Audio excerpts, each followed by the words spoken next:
Türkmen halkının milli liderinin öne sürdüğü başlangıçlar. Türkmenistan Halk Maslahatı Başkanı Gurbanguly Berdimuhamedov, Türkmenistan Halk Maslahatı'nın düzenlenen toplantısında ülkenin her yönüyle geliştirilmesi konusunda bir dizi öneriyi dile getirdi.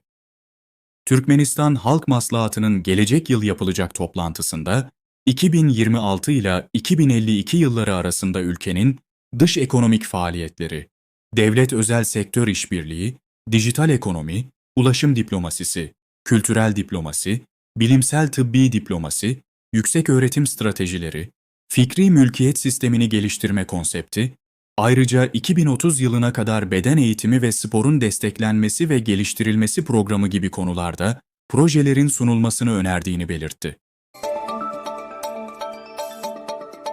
Türkmenistan Devlet Başkanı: Küçük, orta ve büyük girişimciliği geliştireceğiz.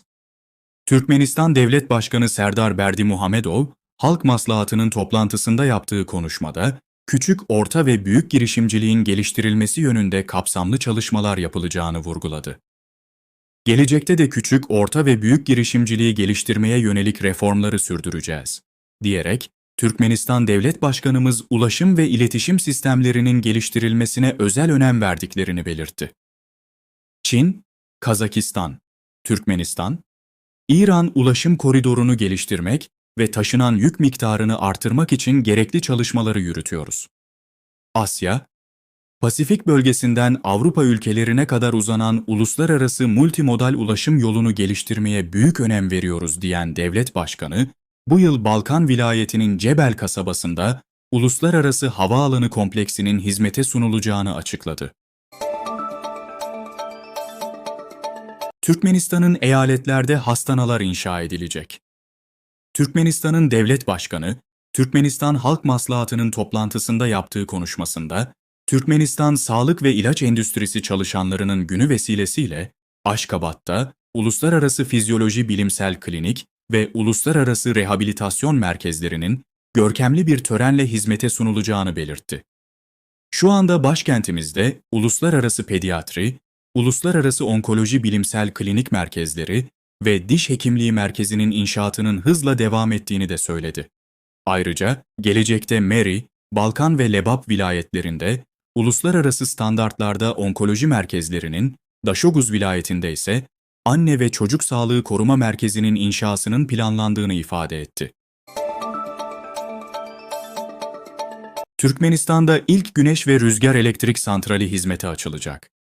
Türkmenistan Devlet Başkanı Serdar Berdimuhamedov, Türkmenistan Halk Maslahatı'nın toplantısında Gizilarbat ilçesinde inşa edilen çok amaçlı güneş ve rüzgar elektrik santralinin açılacağını duyurdu.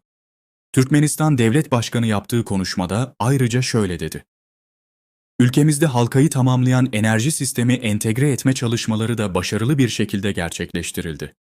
AHAL, Balkan, Meri, AHAL, Balkan.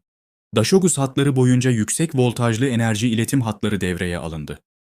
Bu durum iç tüketicilerimizin elektrik enerjisi ile tedarikini iyileştirmeye olanak sağlıyor ve ülkemizin farklı bölgelerinden yabancı ülkelere elektrik ihracatı için elverişli koşullar yaratıyor. Şu anda Balkan vilayetinin Türkmenbaşı ilçesinde entegre çalışan bir elektrik santralinin inşaatı hızla devam etmektedir.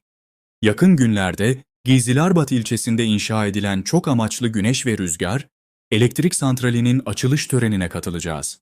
İnşaat ve sanayi kompleksinde yeni üretim tesisleri kurmayı gelecekte de sürdüreceğiz. Sarakt Babayev ve Cemal Saparova, Türkmenistan'ın kahramanı unvanına layık görüldü. Türkmenistan Devlet Başkanı'nın kararlarıyla Sarakt Babayev ve Cemal Saparova, Türkmenistan'ın kahramanı unvanına layık görüldü. Bu karara göre Türkmenistan Ressamlar Birliği üyesi ve serbest sanatçı olan Sarakt Babayev, Türkmenistan'ın heykeltıraşlık sanatına yaptığı önemli katkıları ve uzun yıllar boyunca sergilediği titiz ve yaratıcı çalışmaları nedeniyle Altinay Altın Nişanı ile birlikte ülkenin en yüksek devlet ödülü olan Türkmenistan'ın kahramanı unvanı ile onurlandırıldı.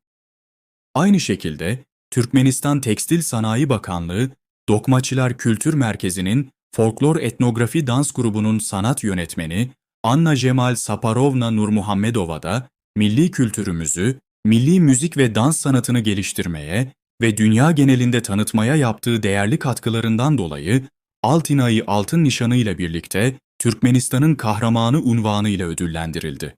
Türkmenistan Devlet Başkanı'nın kararıyla ayrıca Bağımsız Devletler Topluluğu'nun tohumculuk meseleleri üzerine Hükümetler Arası Koordinasyon Komitesi Başkanı Ivan Ivanoviç Kuzmin'e Türkmenistan'ın en yüksek onur derecesi olan Türkmenistan'ın kahramanı unvanı verilerek Altınay'ı Altın Madalyası ile ödüllendirildi.